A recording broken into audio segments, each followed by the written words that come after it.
আমার অনেক কাকু এবং দাদু আছো, তোমাদের জন্য আজকে অনেক কষ্ট করে তোমাদেরকে এক জায়গায় সমাবেশ করেছে।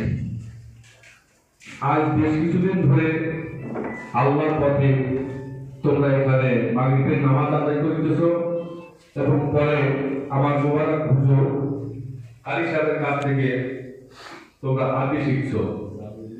আজকে হয়তো তোমাদের অনেকটা সময় নষ্ট করছি। তোমাদের দু একটা কথা বলি।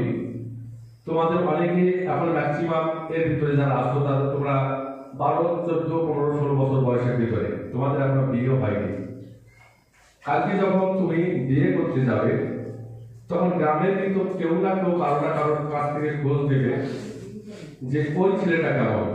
তখন গ্রামে কিন্তু সবাই বলবে যে না, ও গাঁজা খায়, ও মদ খায়, ও নেশা করে। কালকে যখন তোমার বোনটাকে বিয়ে দিতে যাবে তখন বলবে যে অমুকের বোন, ও গাঁজা খায়, তার ভাই, তার বাবা গাঁজা খায়। তারপরে এই নেশায় তোমাদের অভিজ্ঞতা এখন আসে, তোমরা এখনো সবই 12, 14 বছরের 15 বছরের আছো। আমাদের তিক্ত অভিজ্ঞতায় যেটা বুঝেছি, আমরা বিভিন্ন জায়গায় যেটা দেখেছি, এই নেশার কারণে অনেকে তার বাবা মাকে মারধর করতে দেখেছি, দাঁত ধরতে দেখেছি।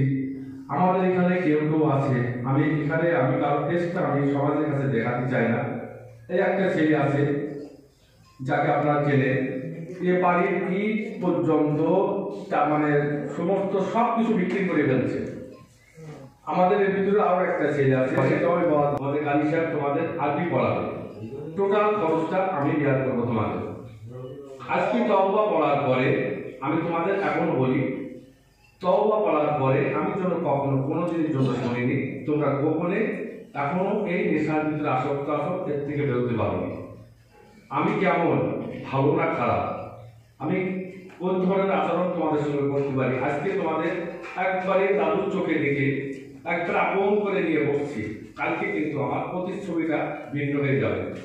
আমার কথা যে তোমরা এই সমাজ থেকে তোমরা তো নষ্ট হচ্ছ না, তোমরা সমাজটা নষ্ট করছো।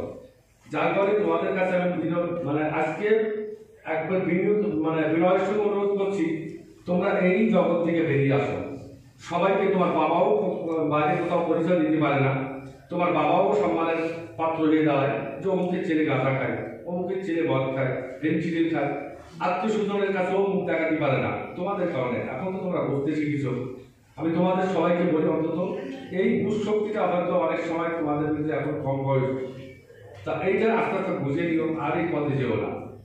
তাহলে আজকে তোমরা আমার সামনে একটা কথা বলো, যে হাত উঁচু করে কথা বলো যে তোমরা এই নেশার জগতে কেউ যাবে না কোনোদিন। বলো সবাই, ঠিক আছে? তোমরা সবাই হাত উঁচু করো, হাত উঁচু করো। তোমরা নেশার জগতে আর কখনো যাবে না, ঠিক আছে? আচ্ছা, তোমরা বসো। এবার আমাদের হুজুর তোমাদের যখন তওবা পড়াবে, তোমরা একটা কথা বলি, তোমরা তওবা তালিম করার পরে আমি আশা করি তোমরা এই পথে আর যাবে না। তোমাদের কাছে বিনয়ের সঙ্গে অনুরোধ করছি, এই পথে যেও না। তাহলে আমি আমার সম্পূর্ণ কথা শেষ।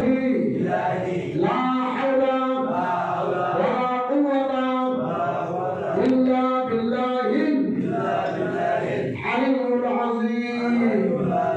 আস্তাগফিরুল্লাহ রাব্বি মিন কুল্লি জামবিন ওয়া তুবু ইলাইহি।